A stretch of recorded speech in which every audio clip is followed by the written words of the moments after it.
You know, there's not a lot of crazy Marvel rival characters that make the game unplayable or just downright boring or unfun.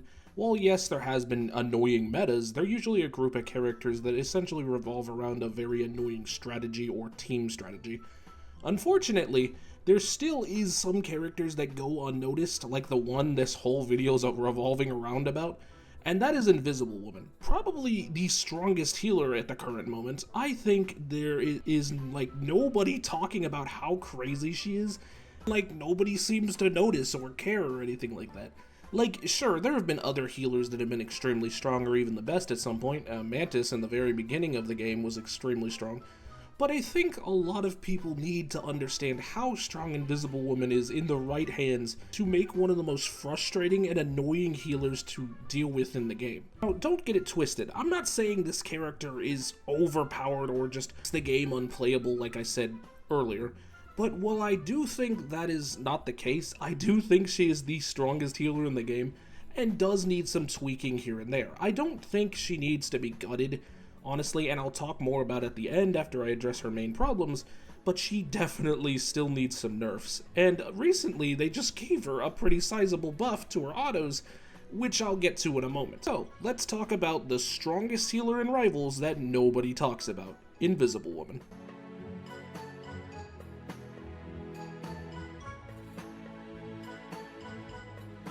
Talk about her primary fire. Well, this is nothing new, as Luna has a primary fire that heals as well. You have to remember the fact that she has one that, in my opinion, is arguably better because while it isn't a hit scan type of fire, meaning it can be like slow to heal certain targets, especially in a high dense situation when the entire enemy team's attacking you and your team's fighting back, it can pass through allies and heal multiple allies at the same time. While some characters like Jeff can do this, or have other ways like Adam where he can chain healing to everyone, you have to remember, Jeff also doesn't have an ult that can save the entire team, and his healing isn't as strong as hers because hers hits twice while his only hits once, while also damaging the enemy team. But you also have people like Adam who requires him to not only hit shots, but also make sure to manage his cooldown so he can actually use it in battle.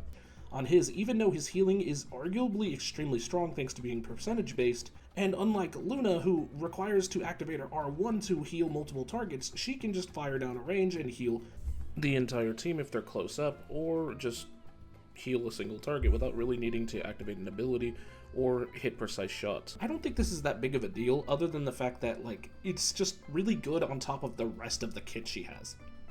You have to remember, most of the people who have the ability to heal multiple people at once either have to activate it off an ability or have a trade-off in their kit that limits them in healing, whether it be saving them with a big circle like she can, or being like Adam where it's on a cooldown that can only heal at a certain point, or only heal a certain amount of people in a certain space like Ultron. But then you have Invisible Woman, who is the best of both worlds. Like I said, I wouldn't mind this if she didn't also have the crazy other stuff in her kit. Like, it's just a little bit of a nitpick, but like I said, it's not that big of a deal if you reduce some of the other things like I'm going to talk about at the end of the video.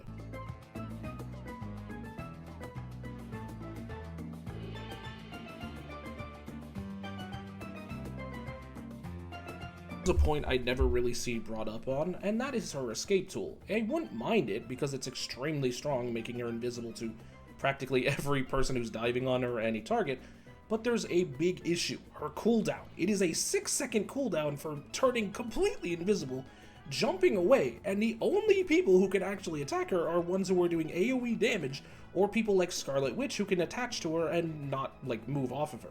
Well, I don't think this is a overpowered ability or anything like that. Like I said, I do think it's extremely strong having a instant invisible jump, while also having it on a 6-second cooldown, meaning once she's safe, she can just jump back into the fray.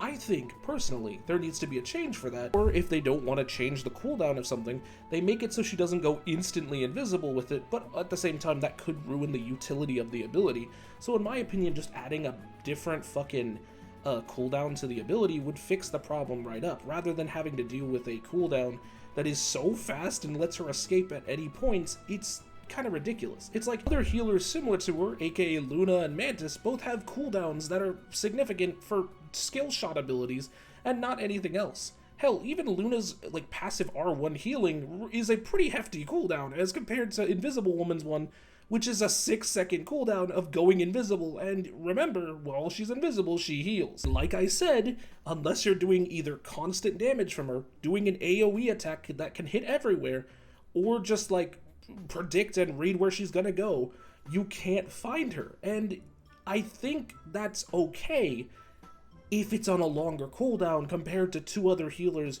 which require skill shots to actually either save them with their own personal safety or be on a hefty cooldown to actually heal themselves. You know what I mean? Probably the best thing about this ability is the fact that when you cast her ult, you can escape and hide while your ult is still up, essentially making it so that you don't run the risk of getting insta-killed by like a Magneto ult or an Iron Man ult. It's really good because you can essentially hide from the opponent while your team gets the benefit of your shield without running the risk of it expiring or something like that. The only other healer that really can do this is Rocket, and that's because his ult is essentially a gadget more than himself becoming the ult. And even then, Rockets can still easily die because, again, it's a shield generator, not a instant I'm able to out-heal something type ult.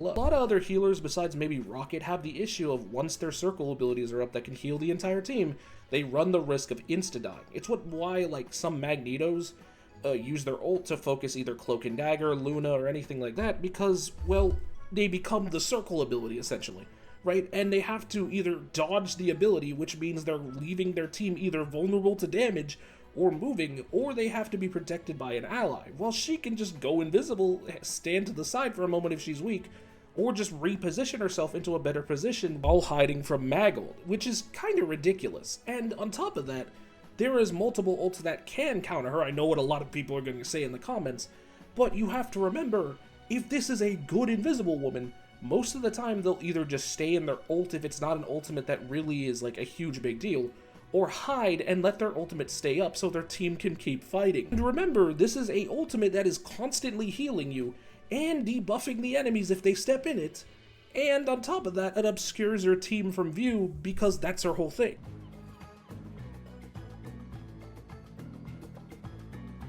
Probably her biggest issue. This is something that is probably the biggest thing about Invisible Woman, which is a huge issue, and that is her shield. You see, unlike any other shield, basically Invisible Woman has a small health shield that she can put on allies and basically recast this infinitely, essentially, or with no cooldown between characters. So like, let's say you have it on your Wolverine, you can then put it on your Human Torch who's in the air, with no cooldown in between. The only catch being a health barrier, which is, I think, around 250 health. Now, this doesn't sound bad. This sounds like a pretty average shield, and on paper, it sounds pretty balanced.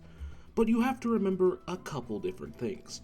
For one, it can be recasted instantaneously with no cooldown at any point in time, meaning flyers will automatically gain a shield when they're about to be shot down because of bad positioning. I don't mind that she can put her shield anywhere on allies. I mind that it has no recasting cooldown, meaning characters who are like hit scans have extremely hard times, or hell, even just normal characters or whatnot that are not hit scan based, have a really hard time hitting her outside if they do like melee damage, which in my opinion is ridiculous and needs to be changed. Why is it that every other character that has a summonable shield has a trade-off with it? Strange has a shield with big health, but the catch is that he needs to use it for his allies and himself for protection. On top of that, it takes time to regenerate. Magneto also has a shield, but it runs on a cooldown and takes a huge amount of time to regenerate and build up again. And on top of that, his barriers have hefty cooldowns themselves, and he has to choose whether to save himself or use it on an ally. Emma Frost also has a pretty interesting deployable shield similar to hers, but the difference is that there again is a cooldown between casting, and on top of that, it takes a lot of time to regenerate, while Invisible Woman's, because for some reason no shield recharge delay that's really that high is on her shield, and she can just instantly get it back almost, and it's kind of ridiculous. And on top of all of that, it also heals your team, so you can slightly heal them even if they're moving, because again, you can infinitely recast it. But the main issue with this shield is the fact that it has little to no repercussions. If you break Invisible Woman's shield, it has a very small recharge delay, meaning you can instantly recharge your shield almost for little to no time. And even though the smaller health sounds like it's a good thing, a lot of the time it just ends up breaking the shield and you still get it back regardless. It's not an issue of the fact that, like, the shield has huge health, which makes it annoying. It's the issue that it can block bullets from, like, hit scan against flyers, which are extremely annoying characters when their main counter is sort of just being blocked because somebody's pressing the left trigger rapidly, like a fucking monkey rapidly pressing the spacebar button on a keyboard, and it takes little to no skill to do it. On top of that, it created probably some of the most annoying meta comps with Ultron last season, and thankfully, while Ultron has been nerfed in a lot of flyers, it still is prominent and a big fucking issue, as it can just result in some of the most annoying things possible. Again, I don't mind that a healer has a shield. I mind the fact that she can instantly recast this shield and has little to no recharge delay on the shield. When Emma gets her shield broken, it takes time to recharge the whole thing. And even then, it still is a big issue because you still have to rely mainly on your cycling between your diamond form and the shield to maximize your survivability. Well, Invisible Woman can just turn invisible and stay invisible until she's fully healed and can be completely fine. And remember, that invisibility escape is on a 6-second cooldown. Another ability I want to bring up as a side note is her knockback, which is basically her push and pull. This push and pull takes literally almost no skill to hit as it has a huge hitbox, and on top of that, it drains the momentum of any character that's hit by it. I'm not even joking. It straight up can push people out of the sky. And while I don't mind it being able to do that, I do mind the fact that it's on a character that already has a bunch of strong shit in their kit. That's why I think they need to change a few things around to keep it even. And this is what I'm about to talk about.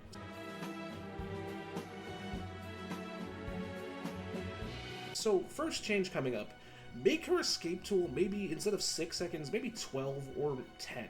I think that's fair, especially compared to the other healers who have skill shot safety options or just like require certain like cooldowns to be up to survive, like as compared to her who basically has a constant escape option from practically anyone. Unless you're in small corridors or you're fighting somebody who's doing constant damage like Scarlet Witch, I already said, you really cannot escape this. Second, a cooldown to the rapid pressing of the shield. I don't mind, again, that the shield is a thing. I mind the fact that you can constantly spam it on somebody and practically use it as a secondary form of healing outside, like, on top of protection, outside of just her normal, like, auto attacks, which, again, pass through allies, so you can heal multiple people at once, rather than other characters who require a certain build-up or certain abilities to essentially achieve this. And on top of that, having one of the best circle ults in the game. Speaking of her ult, I think it does need an ultimate increase. It is extremely powerful for what it does, and on top of that, it's on a character with already a bloated kit. So I think changing this would actually make it like really solid and like keep it in line with other healers. Hell, Loki just got a well-deserved nerf, and I think if she got a nerf on her ultimate, like requiring more charge, this would be fair.